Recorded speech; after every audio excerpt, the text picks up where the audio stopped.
um, setting it up in 2 seconds. So we're going to let people in now. That's good.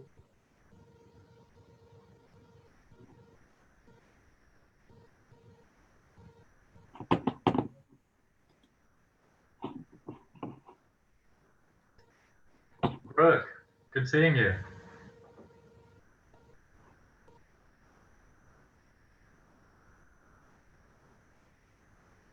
We're just going to let some folks in. Thanks for your patience. Okay.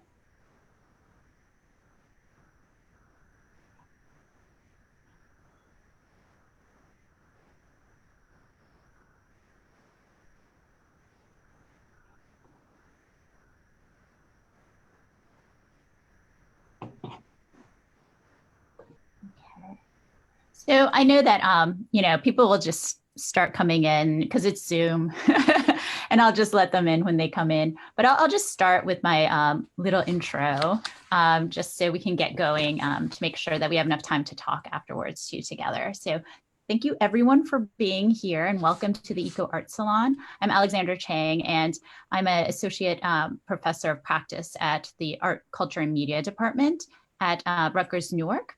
And I teach EcoArt.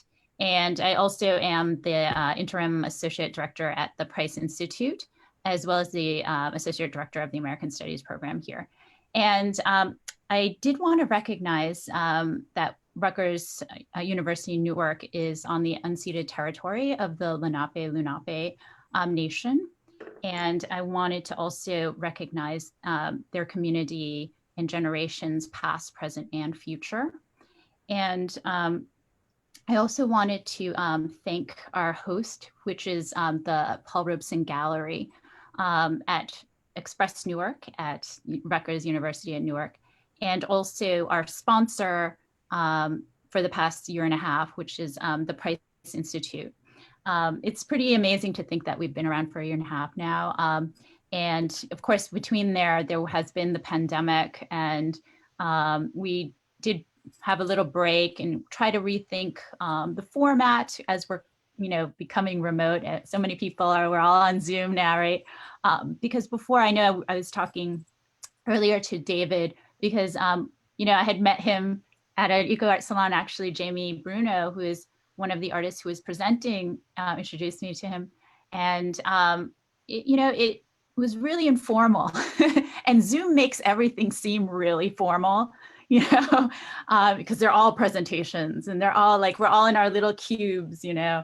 So it's hard to have that sense of being in this, like we used to be in this little workshop space with pizza, you know. So it has a different feel now. But we're hoping that we'll still be able to connect in that way that, you know, we can brainstorm together, we can like have discussion. You can bring your projects and ideas into the discussion. So I'm hoping that will happen, and also that you will use the chat to like share your information or contact information or whatever as well. And so these gatherings happen every month, and there's a reason for that, because I'm hoping that you'll be able to come back every month, but if you don't, that you know that every month you can just join. And then also that people will keep coming back so you'll recognize each other, because it's also about networking and supporting each other and building, you know, together. And really, of course, there's artists, curators, writers, scholars, everyone that's interested in really thinking about how EcoArt really is able to, you know, have a lot of potential during this time where we have, you know, ecological degradation and really a climate crisis. So I wanted to note that, you know, we're very, very lucky tonight to have two artists, David Lee and Venus Chintala. Oh, let me just let another person in, who are also an urban planner and software engineer. And by day, and then by night, it's their superpowers. And no, just kidding. In which they're artists and filmmaker. And so they've been in, you know, they've been speaking with different folks in Newark, like advocates for urban gardening, and folk really thinking about alternative possibilities of, what we have in terms of our consumerist, like capitalist society, and like, what could we really think about for the future? Like, what are possible alternatives? And in looking at the Newark Gardens movement, really seeing like what is happening, like the potential for the future that's actually happening now, right? And being able to actually bring that conversation to us through their documenting of this movement in 2017. I think it's like this kind of moment that they were able to capture. And so they're going to talk about their work, both through watercolor drawings with David Lee and through the filmmaking of Venus Chintala. So just to let you know, the format is going to be that David and Venus will both talk and speak about their work for a little bit and show their work in the beginning. And then we're going to have like kind of a group discussion. And so that's where we'll be able to like really bring in your thoughts as well and ask them questions. Right after their presentation, I'll ask a couple questions just to get things started. I also wanted to note that we're on Facebook live streaming, and so it does get archived, but we're only going to stream until like after my couple of questions, and then for our discussion, we'll stop that streaming and recording and really just have it be like, you can say what you want, don't worry, we're not recording you. So just so you know, okay? All right, so let me see. Oh, and I'm so glad that Emilio Panaski from Urban Agriculture Cooperative can be with us today in the audience as well. So thank you for joining us. So I'd like to introduce first David Lee, who will talk a bit about his work. So David Lee is an ink and watercolor artist who lives and works in New York City. His style is inspired by traditional East Asian watercolor painting, architectural drawings, and illustrations. His work seeks to reveal the essence of people and the environments they occupy, whether it be a streetscape or a forest. His work also aims to touch upon the deeper undercurrents of our world, inviting people to feel more connected to life and the earth amidst the emergence of a new normal, such as climate change and emerging alternative visions. David has a background in architecture and urban planning and works as an environmental planner. So welcome, David. And did you want to share your screen or? Sure, yeah, I'll start off.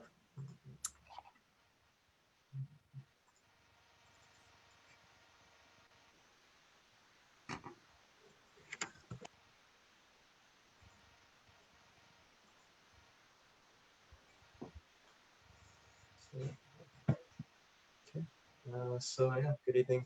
Thank you everyone for joining. So I'll be presenting a body of work, which I decided to title Seeds of the Future, which relates to the themes that were just mentioned in terms of documenting and showing people and moments in time within the Newark area that were sort of laying the groundwork for alternative possibilities and sort of revealing the possibility for action and transformative change.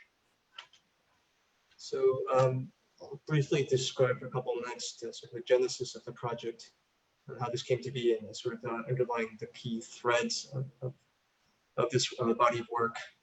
So just starting off with this really was the start of it came through really sort of intensive collaborative discussions starting around 2016 with my friend Venus, who's presenting here today, and our mutual friend Amelia and several other people in our circle. And we, for a couple of years, we've been discussing on and off issues about climate change, resiliency, because we've been pretty passionate about those issues. But you know, right before, or in the months before we started this project, you know, around late 2016 or so, you know, we felt, Venus and I felt particularly frustrated because we were having sort of basically, we'd had events, we had discussions, but they felt high level academic, and we weren't getting a good sense of, okay, we understand what the problems are, you know, problem identification, climate change, ecological crises, resource scarcity, et cetera, but they were really just, you know, they were basically abstract discussions, and Venus in particular, he kind of kickstarted the process by, you know, by sort of starting off a discussion about, you know, how do we meet people on the ground and sort of be able to capture tangible examples of people taking action, or how do you actually get real life examples of change?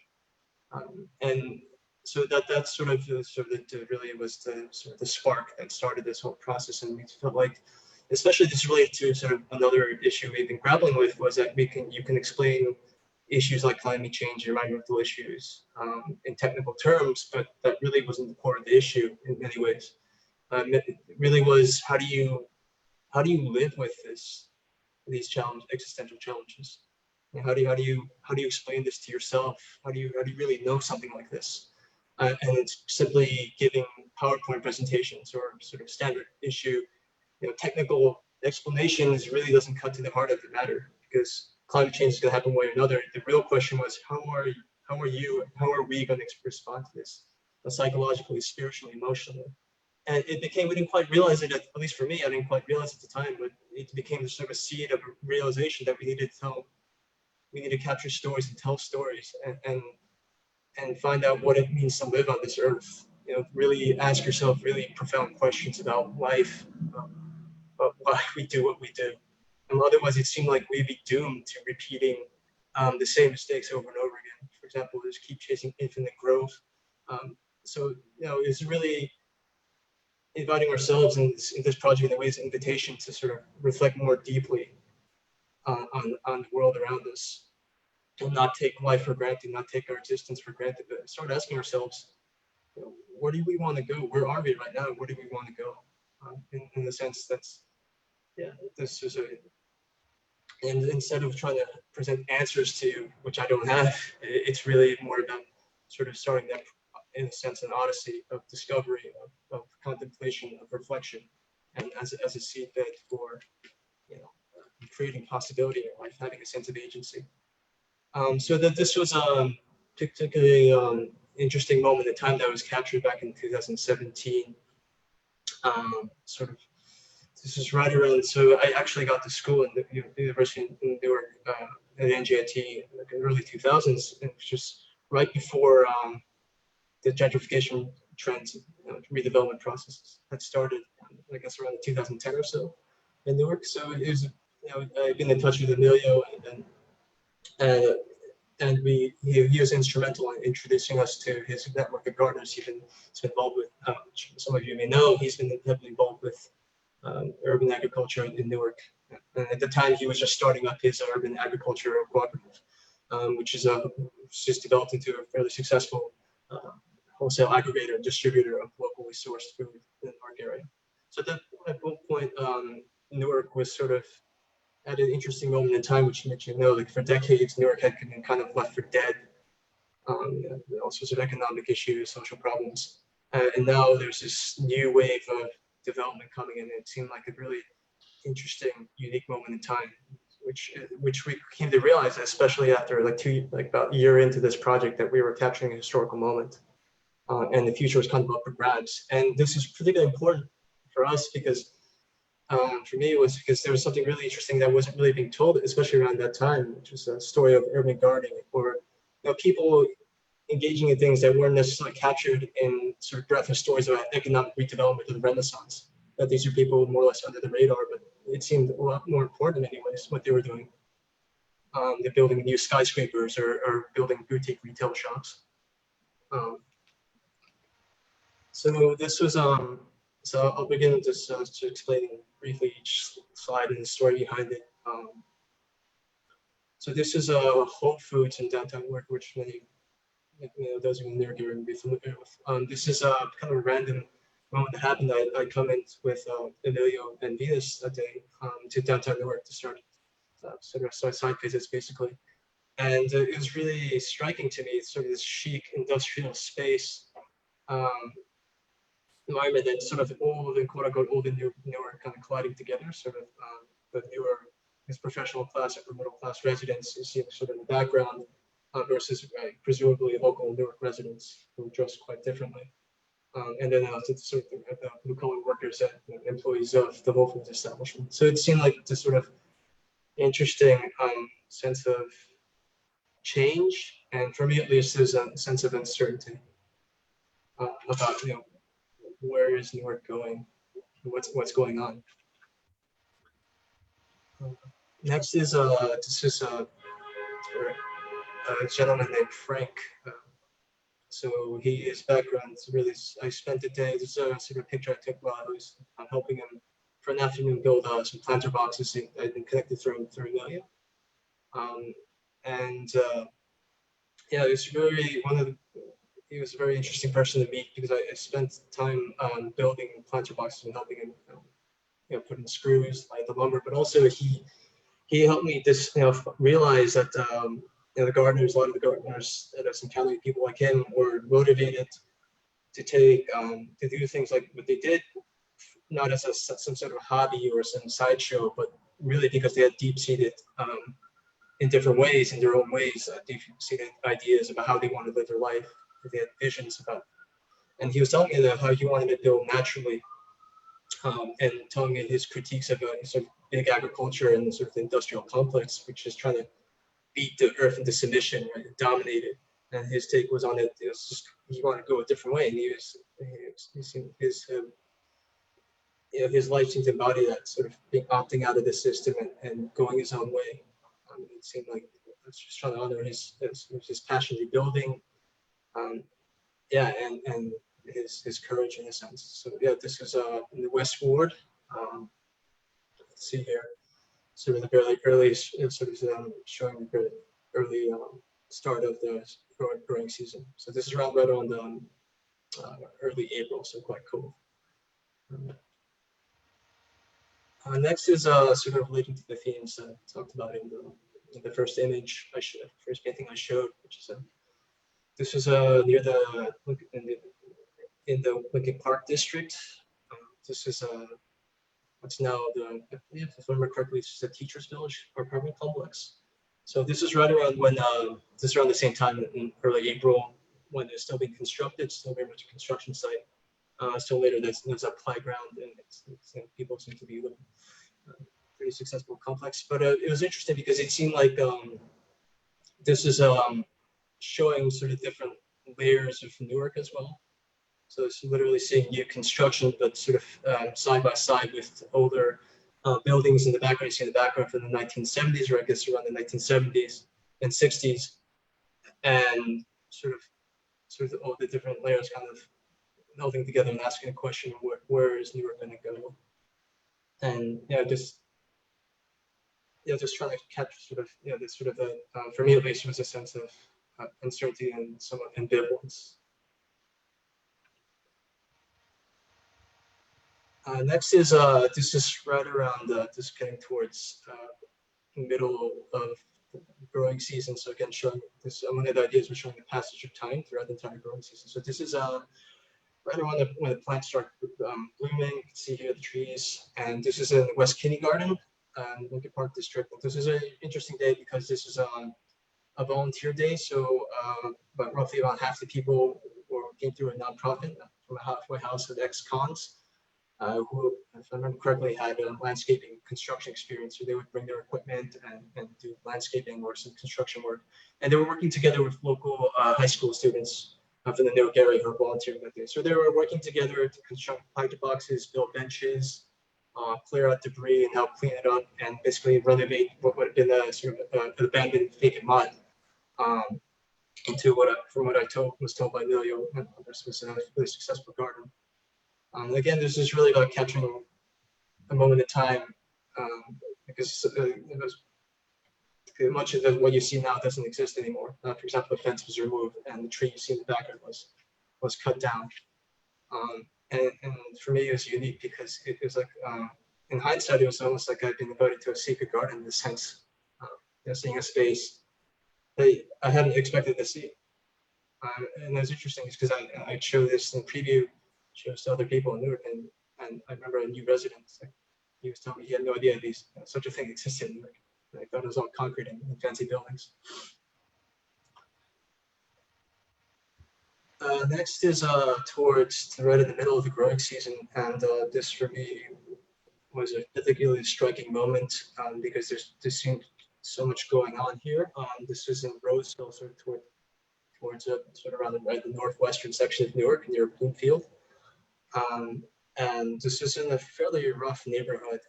Right next to, you don't see in this picture, but there's a sort of a seedy liquor store. There are homeless people, people with apparent substance abuse, or they're down on their luck apparently. There seems to be a lot of suffering around the neighborhood. And here, this was in the middle of that was a garden run by three friends, Kuan, Leo, and Shuo. I remember their names, if I remember correctly. So this really small plot. But they were first-time gardeners, and it's a good example of how gardeners were at different stages. They openly admitting they didn't really know what they were doing at first. They're kind of learning as they go. And it was interesting because, you see the gentleman in the back, sort of the background walking into the garden space. His name was Ivy, and he was a good example of how sort of simply taking action, as simple as like growing a tomato or growing some crops in a small plot such as this, can draw people in and help transform people's lives. Because so people would apparently just walk by. Some people just laugh and dismiss it, but apparently people like Ivy, enough people came by that he just randomly walked by the street and started volunteering one day. And apparently he had a pretty rough life through substance abuse issues. He might have been in jail, I'm not too sure, but apparently he had quite some problems. But remember, like he told me a story. I think it was one of the trio told me that this really powerful story to me. Like Ivy told him he loved them. Just because he's able to help out, just clear out the garden and help build planter boxes and grow crops, and it felt like he. Amidst all the suffering he had gone through apparently in his life, he felt accepted and loved and honored as a human being. And it showed me that gardening, what people are doing, is not just about growing plants. That obviously that's part of it, but it's also about healing and restoring our souls in many ways. And this was a particularly clear example of that. Another layer that, again, it's hard to articulate in words, but I saw here, but is not only detail I was trying to show, I was also trying to show the totality of what I've been fortunate enough to witness. So the garden, the plants, and also the brickwork is here in the sort of this older. I would guess this is an old early 20th century building. So this is reflective of Newark. It's also in the series also trying to show Newark as an entity as well, the built environment as an entity, as along with the plants and people, and show that how we're all the city is connected together, all the different layers, nature, plants, human beings. We're not separate from each other. We all exist together, and it's trying to show the beauty of Newark as a city, its built environment, its history, and juxtaposed with the beauty of the garden and the gentleman who was walking in. Next is this is in the South Ward. This is the Rabbit Hole Garden. So this is run by two different plots run leased from the city at the time from a husband and wife, Kevin Porter and his wife Aurelis. And this was one of the clear examples of how people have different motivations for starting like something like gardening. And these, while they grew food, I would say their main focus was not so much that, but their main focus was really they were really committed yogis and meditators. So as soon as you walk into the garden, you just notice right away it had a very strong spiritual presence, and their goal was to create not just a garden to grow tomatoes, lettuce, and whatnot, but to create a community center and a meditative, sort of a spiritual center for the surrounding area, and a creative center as well to help bring healing, bring increase spiritual energy. And this is a good example of that. So sort of celebrating the soul, the spirit, and so this is his wife Aurelis and Kevin hosted an art event that day with. So Aurelis is a teacher in Elizabeth High School. So she and a couple of her colleagues have brought in. Apparently, they had worked on with the students an art project. So this, and you can kind of see the art in the background. They're working with different ceramic projects. And this young lady here, she was explaining apparently with her younger brother and mother. In the background is here's a ceramic tabletop. She's telling a story, and in the midst of this sort of surroundings, and in the midst of it is sort of this unique space surrounded by artwork, the plants and the wood chips. Um, um, yeah, and trying to show the essence of that garden and what it's like to be there. And that's kind of explains the level of detail. I didn't plan to do it, but just it seemed to just being in the garden, it just kind of demanded it to show that kind of story, basically. This is the final image I'm going to close with, and this probably work. This is in the East Orange, so right right next to Newark. And you can see in the background there, Emilio and a couple other people.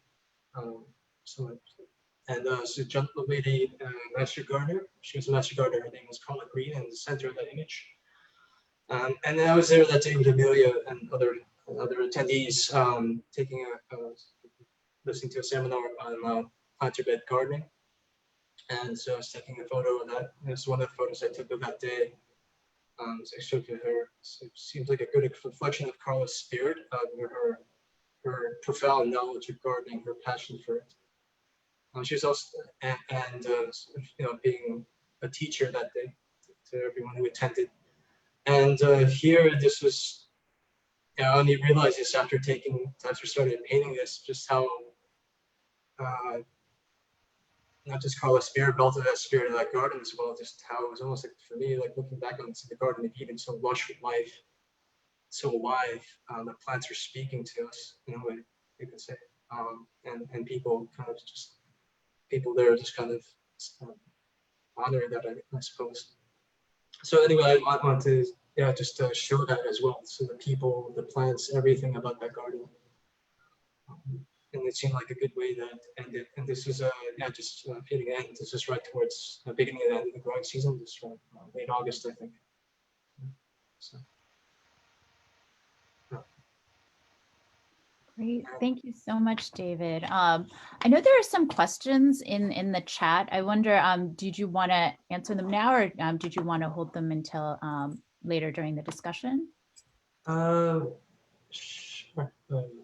Okay, because I think they might actually be pretty quick also, because I think it has to do with, the process about, there's a question about if this photographs are in a sketchbook or sketch mode, or also about the process and the scale of the works. I don't know if you might be able to just mention. Yeah, I can answer that right now, I think.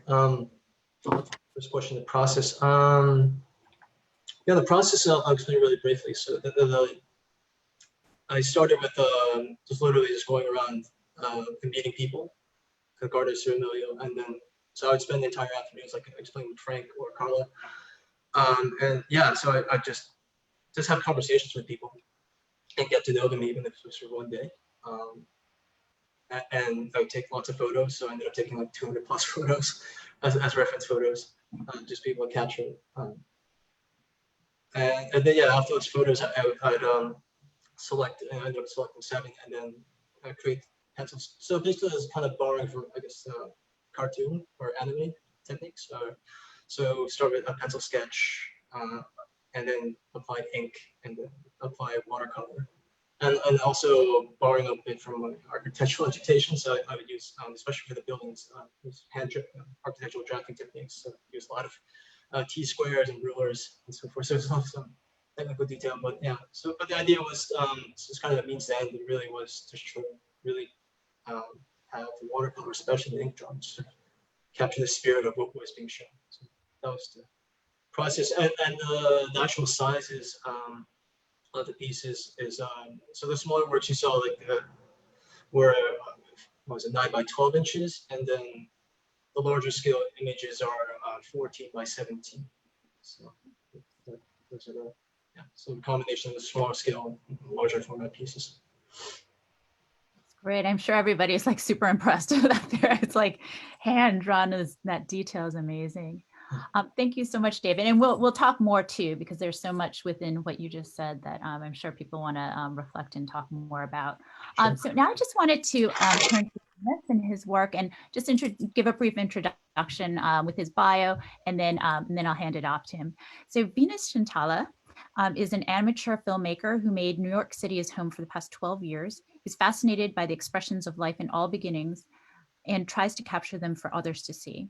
What started as taking video of a sparrow here and a squirrel there soon started consuming most of his time on the weekends documenting moments of non-human life that mostly go unnoticed by the busy city dwellers.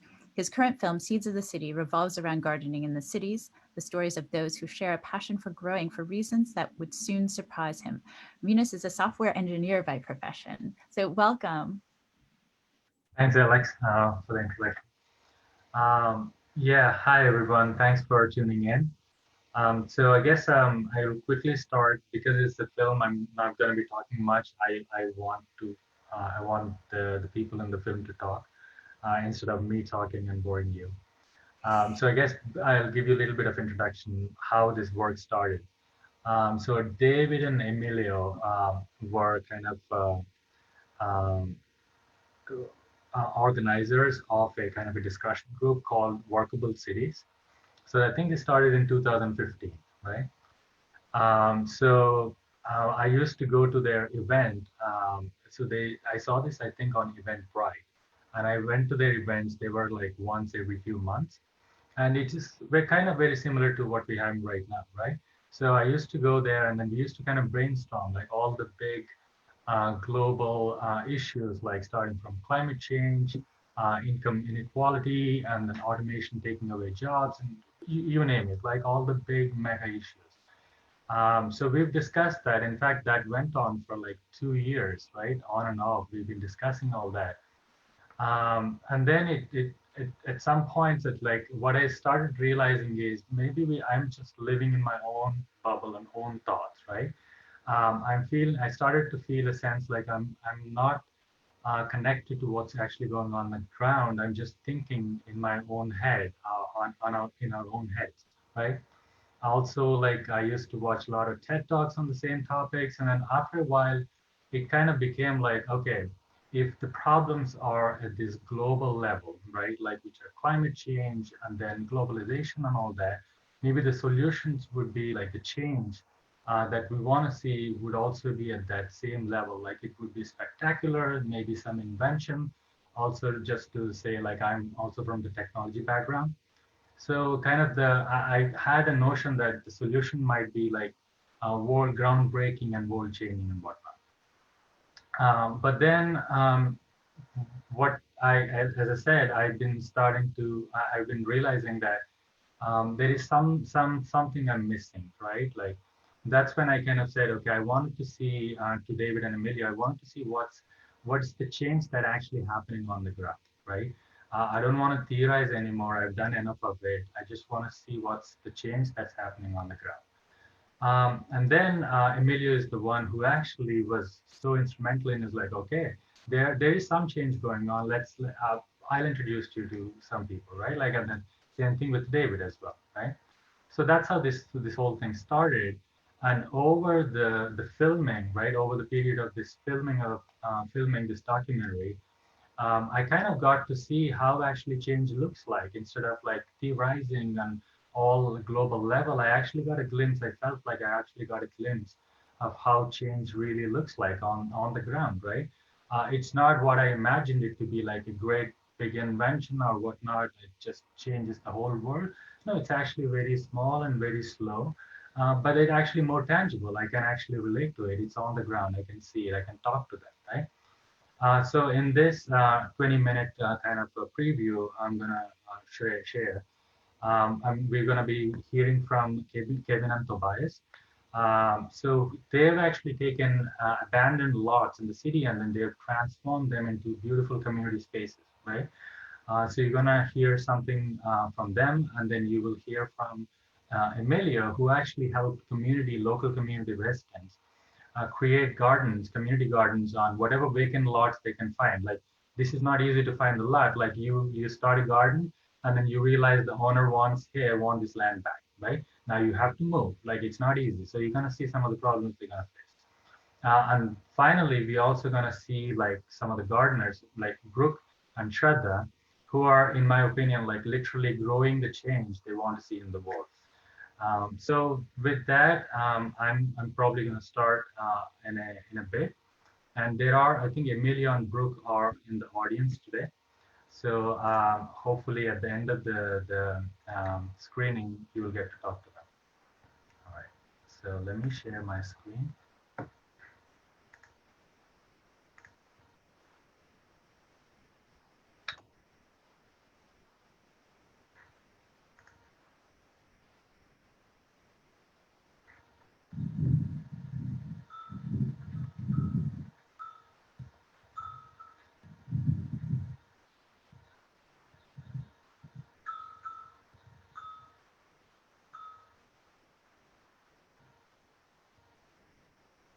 I grew up in Newark, pretty much most of my life. Grew up in a house here on Rose Terrace. My father's parents purchased that house many years ago. I grew up here, but I was like your typical young person, out, hanging out, partying, the clubs, motorcycles. I love motorcycles. But then when my brother passed away, I think my life changed. He was like the person out of the group of kids. All these houses were filled with kids, and we used to play in the street. He was the person out the group of us that died. And when you're young, 18, 19, you're like invisible. You think you live forever. But then if somebody dies, it makes you think about, oh my God, we can actually die. So they kind of like change your life, made me more serious about things, not in a tense way, but in a relaxed, realistic way. This rabbit hole farm, it used to be my neighbor's houses. And as time went on, I became an adult, the house became abandoned, and somebody set it on fire, and it damaged the house next door, and eventually both houses were torn down. And several years, over 10, maybe 15 years after that, my mother, my wife, and I, we were at a film screening at Symphony Hall. At the end of the screening, somebody from the Greater Newark Conservancy came up, and they talked about Adopt a Lot. So me and my wife are always interested in experiencing new things or trying different things. And we're both yogis, so it seemed like, yeah, we naturally gravitated towards it. So if we saw that screening on Friday, I was at City Hall Monday. So I was at City Hall with my dollar in hand, because that's all it cost me was $1. That can't beat it. Instead of buying beds out of this wood that's cut from trees that are cut down, which actually doesn't make sense, we started to look around the community for tree parts, and we put them together so that they form beds. So it gives the garden a more natural look. It looks really like nature. It's not a bunch of beds, and it's not a bunch of straight rows.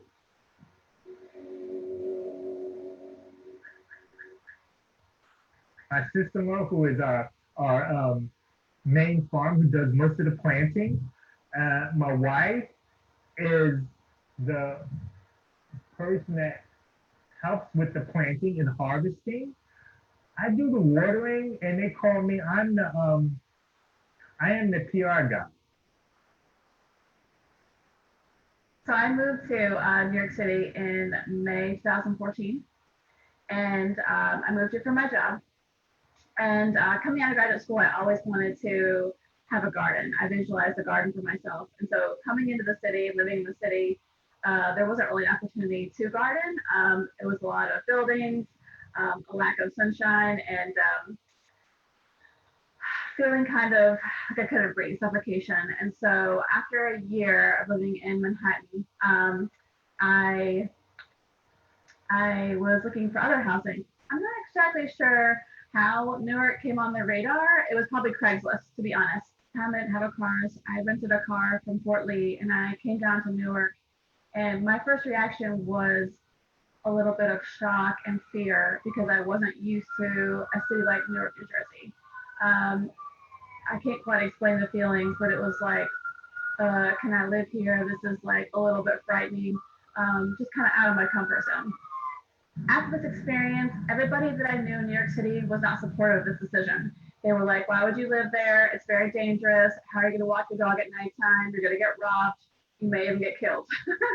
When I came to the neighborhood, I saw there was a community garden over on Washington Street next to the Venus Chintala school. And the landlord also mentioned that. He said, oh, you can move here and you can garden at the community garden. And I was like, a little light went off in my head. When we first started, I wanted to engage the community right away. I had the 4 beds because I figured I would take one and some neighbor would take one and I could, maybe they can share. I went from the bottom of the street and went up to my house, which is about maybe 8 houses. And I went beyond my house and everybody that was home in those houses, they said, nah, no, thank you. Or maybe my mother, or maybe this person I know. Nobody. So I realized that nobody's interested, One day I walked out and the neighbor said, well, what are you doing? I said, I'm planting collard greens, kale, peppers. And they said, can you grow stuff in Newark? So when stuff started to grow, they were, look, oh, wow, stuff is growing. So now the neighbors are saying, oh, you got any tomatoes? Oh, cut them tomatoes and give them tomatoes. You got any cucumbers? So they'll come from, you got any collard greens? And now the neighbors, they kind of like look out for the garden. The neighbor called me up, Kevin, it's a young man or a boy in your garden. He said, should he do that? I said, no. He said, I'll get him out. He said, just be gentle with her. I joined the Petal Farm Garden over on Washington Street. And I was a first-time gardener. So I had a box similar, 8 by 10 box. That was my first time gardening. And so that season, I got to experience growing my own food for the very first time in my life. And it was the best thing ever because everything just tasted so clean and fresh. I just felt like this is like the best thing ever. And at the same time, living here in Newark, I noticed that when the ShopRite had opened, that there was not many grocery stores here at all. And at the same time, there's not a lot of fresh food here either. Well, we were told sometime midsummer that the owner of the land was my landlord at the time, had actually sold the lot. And we were going to have to be out by a certain time. We weren't sure when, but the school had bought the land and they weren't going to keep it a garden. So we had to be out by a certain time, but we weren't sure when. So we were able to farm almost throughout the whole season, but come September, they gave us like a week's notice and said, guess what, it's time to go. And so that ultimately was heartbreaking.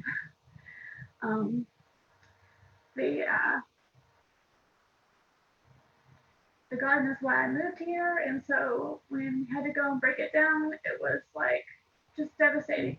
We had to break it down when there was still food growing in all the beds. I had to tear down my flowers.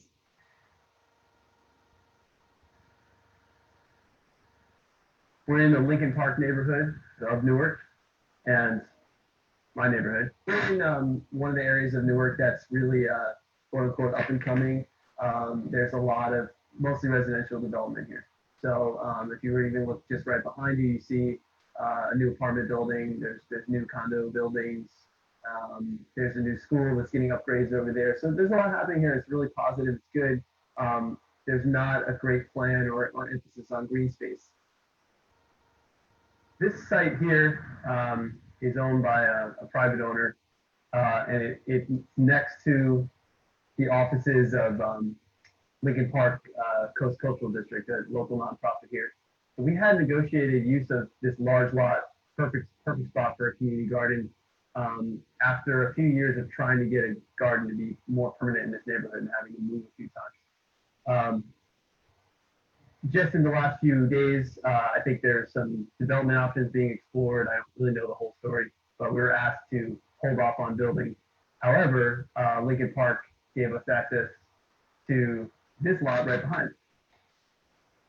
This is owned by LPCCD, and we are pretty confident that we can be here for more like a 3-year term at least, which is what's kind of needed if you're going to invest all this energy in. And then we started today with a lot of volunteers today. We've got guys from Integrity House, um, which is a nonprofit around the corner. We've got people from Jersey Cares and AmeriCorps Vistas. We've got some high school students from Barringer High School here in Newark, and some local community residents as well. And we're just staging all of our equipment. We're getting some boxes ready that existed on another site down the street for maybe 3 years until that garden was closed. We salvaged everything that we could. Plan for today is we're gonna work for. We just have about 3 hours with everybody today, so the goal is to kind of get at least 5 or 6 of these boxes built and staged where we want them. We spent a lot of time yesterday with some volunteers just getting the old tires, the bottles and cans and general litter, the wood. Hopefully by the fall, we have boxes almost all the way to the far fence on both sides. Hopefully we have some seating and some nice benches. Hopefully we have compost areas set up, but mostly it's going to be open garden boxes. By September, October, should have a ton of crops here.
My research that I do or my dissertation is on urban development, and I'm very much about working on fragile cities, like cities that are stigmatized and considered as underdeveloped. I see a lot of potential in them, coming from an urban planning background. And greening the city is something I would like for such fragile cities to see. Also, Newark faces a lot of food insecurity problems. For instance, my program Connect Environment and Health Together, I could see a relation between how growing something by yourself can affect your health, affect your psyche, and your overall well-being in an urban setting. It was in one of my classes actually when I first met my colleague, and he told the entire class that he wanted to do his dissertation on urban gardening in post-industrial cities. And I was like, wait a minute, what is urban gardening? Because I couldn't picture urban and gardening together. So I asked him, what is it about? And he told me, and even at that time, I wasn't so interested in doing it myself. I was like, oh, okay, maybe people do it. Like I was never very confident with plants, like ever since my childhood. I have never planted a single plant in my life before I started gardening. I always used to get anxious that, oh my God, I will forget to water it and it will die on me. When one of the residents in the neighborhood told me about this vacant lot, and he was like, do you want to do it? And first I was like, sure, I would like to, but I don't know if I know enough about it. And he was like, that's fine. People are here to help. Like everybody here has done gardening for a long time, so they will definitely guide you. And I still remember I was in two minds first. I was like, maybe I should, maybe I should. So I took 2 days to think about it, and he was like, you cannot take so much time because the lot is going to go this fast. I remember the first lot that I signed for, it was a 4x8 lot, and I was like, this is too big for me, and I don't know much about it. So I decided to share it with another gardener. And she was new at it too. So both of us were like, oh my God, we don't know what we have to do. But both of us decided to do square foot gardening. I happened to read it by accident online.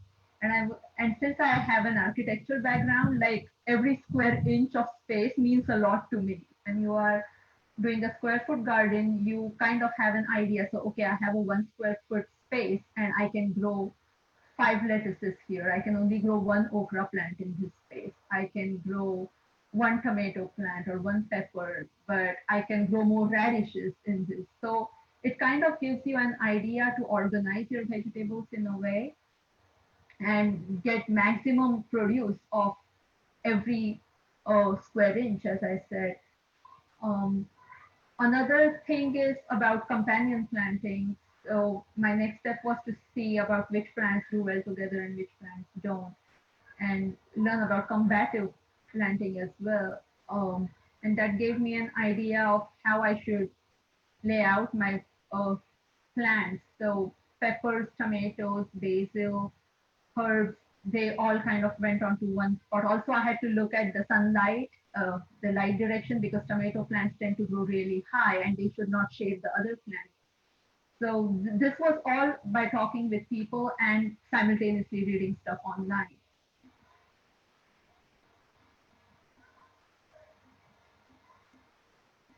We're standing here at the one of two community gardens that I manage. So this garden here, the Garden of Hope, um, is part of the city's Adopt a Lot program, where they have a large amount of vacant lots, and they create this Adopt a Lot program as a means to deter illegal dumping.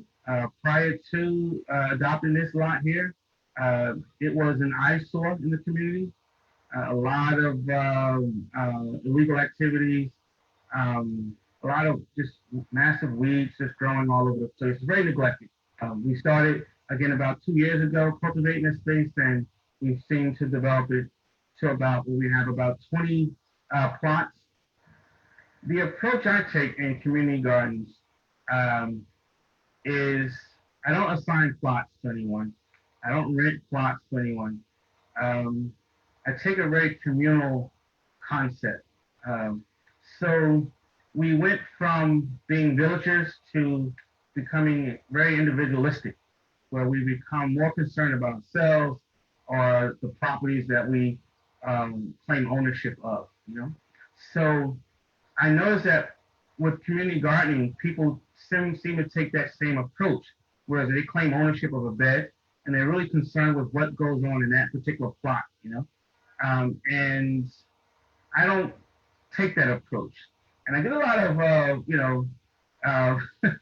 lot of people don't join my community garden because of that, because they want to just focus on their particular plot and not focus on what's going on around them. And I grew up not understanding that concept. I'm a 70s baby, you know, so I remember a tradition when people would go out, mow their lawn, but also mow the lawns of their neighbors as well.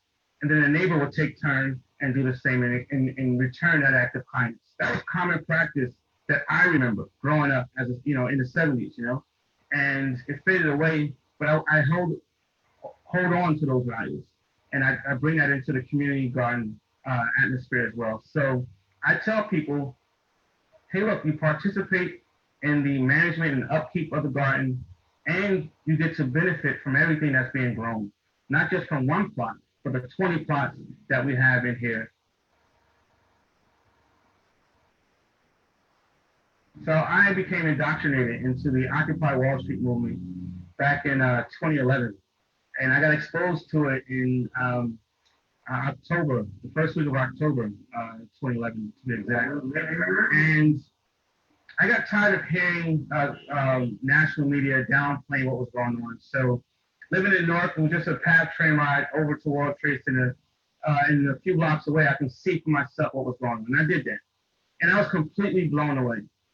In a matter of 2 weeks, these small group of organizers managed to develop the social systems needed for a human society to exist. They had a people's kitchen, a medic station, a media station, a comfort station. They had drum circles, you know. So that was the arts. They had a people's library. They had all these social systems needed for a human society to exist. Was an epiphany for me. And through that process, I began to meet local growers, rural and urban farmers, I should say, technicians, people who are deeply involved in renewable energy. And I got turned on by all of that. And then I got the opportunity to get involved in Occupy Newark. That was inspired by Occupy Wall Street. And it was during that process that I became inspired about developing a working group, which was Occupy Newark Science and Sustainability. And then when the encounters and occupations were beginning to become dissolved, I decided to, I was encouraged to turn it from a working group to a nonprofit organization so I can get more support.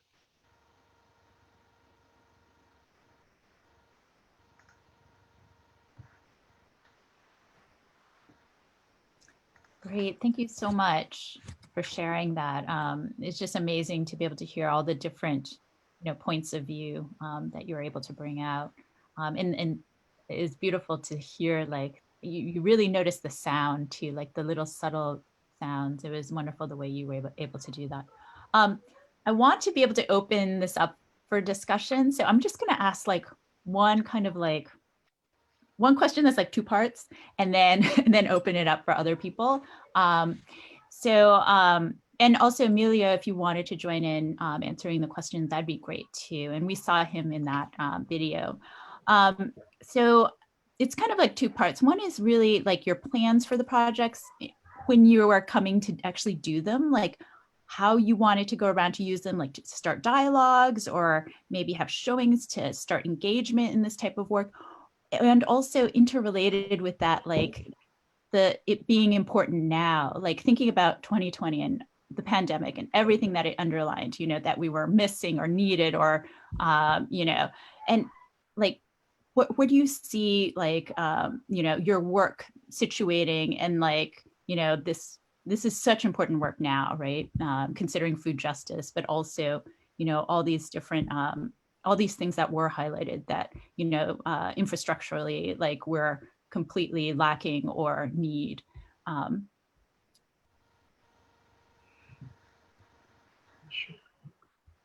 know it's like a question. I guess maybe I'll let David actually answer in detail, but one of the things was for us to be able to, first of all, like I felt, as I said, we were in our own bubbles. We wanted to first reach out to broader community, right? And then this kind of gives us a medium, right, through which we can reach out to other people. That was the first thing, and to learn what's going on the ground. That was kind of what I had in mind, right? Like at least for me personally. I'll let David and even Emilio to chime in. Yeah, mine's just going to somewhat build off of Venus' answer. I was in a somewhat different position. So I'd graduated right in the middle of 2008, 2009, so right in the middle of the recession. So for years, I'd spent working basically menial jobs, most survival jobs, trying to survive paycheck to paycheck. So yeah, I guess I can't say I was completely in a bubble. And so like one of through my experiences, I was also involved with political canvassing as well, just meeting different people, in different areas, just like Coney Island, the parts of New York City that were suffering. I'd had people just pleading with me, like no one, like it was just around 2016, right before the election, people were just saying no one paid attention, all the politicians are corrupt, they felt completely abandoned. So I just saw there's a lot of, especially around the time, it hasn't really stopped, a lot of suffering. And a lot of uncertainty about the future because of what we're being told, and this is my personal take on it, but in the mainstream media, it just doesn't line up with people's realities increasingly. we're being asked to use language and concepts that don't line up with what we're seeing. So that was my main concern. And I'm able to articulate it much more clearly now, because at the beginning I had a sense of it, but this really was something, Venus and I and Amelia, I think we all three of us learned by just doing this. We had to do it in order to gain clarity on such and gain that insight, because we realized we really, like, we can think our own thoughts, that's great, but we really just had to just jump into this and meet people, and there's no other way to go about it. We didn't really know what the hell we were doing when we began this. This is the first time I'd done a project like this, and Venus obviously the same is, but we were not untouched by this project. We were transformed. I can say this, like, spiritually as a person. What we learned just by witnessing what we saw. So I mean, I could say we kind of had a plan, but it was really like on sketch paper and on a napkin kind of plan. Like, we had an idea that we really wanted to engage people on the ground. We just get a sense of what's going on in the trenches, so to speak. But that was pretty much it. And also, like, another was just just have conversations with you, engage, and then through creative efforts to film or watercolor, just talk to people, have engaged people. So that was, in a way, it was like it's kind of elementary, but for us it was really, really important, because it seemed like we're in a time, at least what you see in media and mainstream discourse, is you have people screaming at each other, encouraged to just kind of repeat slogans, and not really think or feel anything that's of any significance. And just, so for us, it seemed important to break away from that, and to share stories that show it is possible. You don't have to, that there are alternatives out there. You don't have to opt into this singular narrative. And that's our hope, really. In a way, it's kind of simplistic, I guess, but I feel like it was probably just we want to talk to people, we want to engage people, and for me, like, as an artist, it was, I think, just the importance of the imagination and the spirit. These aren't, art's not a sideshow, creativity is not a sideshow. It's actually one of the building blocks of the society of being a human being. And I think it's important to remember that. Not just, and obviously you need money to survive and whatnot, but you can't just think about GDP or your paycheck or whatever, and having a big screen TV. It just, you need to also care for your soul, I think. That's one of the lessons I learned, at least from this whole experience. And I mean, if we can have follow-up projects after, that's great, but really our first impulse is just engage people and hear what they have to say, and we all should learn from each other. Because I mean, I'm not going to sugarcoat this. My understanding is we're in a really rough situation. It's not going to kind of let up, and we'll need to help each other survive and live through this. Thank you so much for sharing that. Amelia, did you want to chime in at all about this? Sure. Hi. I just want to extend some thanks to David and Venus for volunteering their time at the gardens and being put to work, and then also producing this great art as they've journeyed through. And I think you all have heard from both of them that we have a lot of discussions. We have kind of an ongoing networking group, I would call it, I guess, our Workable Cities work for a few years, where different planners and architects are kind of talking about these global issues. But it's been nice for me as a practitioner here in Newark to have outside folks looking in on what we're doing, and we get very caught up in the day-to-day work that we're doing sometimes, and it's without somebody documenting it or reflecting on it from the outside, you lose that perspective sometimes. So it's always nice to go back and and watch the film or look at the watercolors and think about how much that stuff has already changed and is already gone. Kind of this timestamp view of things and this process that our city's going through. So and it's been a lot of fun, and it's been cool to and I always tell David and Venus that I think their work has helped us to organize our community in a lot of ways, because it gave us a reason to go and even more of a reason than we already had, I guess, to go and find people's stories that happen to be in the urban ag space, but I think there's all kinds of other people in the city that are also, you know, trying to grapple with that like main question about like what is the city going to be in the future, and like how are we going to live in the future, and like our local food production is just one side of that. You know, there's so many other people that are making things or trying to change systems, or you know, thinking about like what we're going to do in the next 5, 10, and 20 years, instead of just thinking about like day to day, what, you know, our daily concerns. So, you know, we need to use art and imagination, I think, sometimes to like step outside of our present and think about our future a little bit, in that way. So, but yeah, no, I'm also like David and Venus. I think I'm also very interested in what people have to say, not only about the art, but about, you know, kind of their thoughts on like, where the city of Newark is going, and like, or where your community might be going and heading, and what can we all do on an individual level to kind of like help shape our future in a way we want it, because there's so many things right now that I think a lot of us just don't want to see happen, and they are already happening. So, you know, I think that's it. We want to just start kind of discussion groups and open discussion up. Great. Thank you so much for sharing that. And I hope that that'll seg really well into our more discussion after this. I just wanted to thank you all, and let the folks for Facebook streaming know that we're going to be signing off Facebook right now. But if you want to join next month, you know, in the Zoom room discussion, feel free to RSVP. But thank you for joining us on Facebook. And so I'm just going to stop the Facebook, and we'll be able to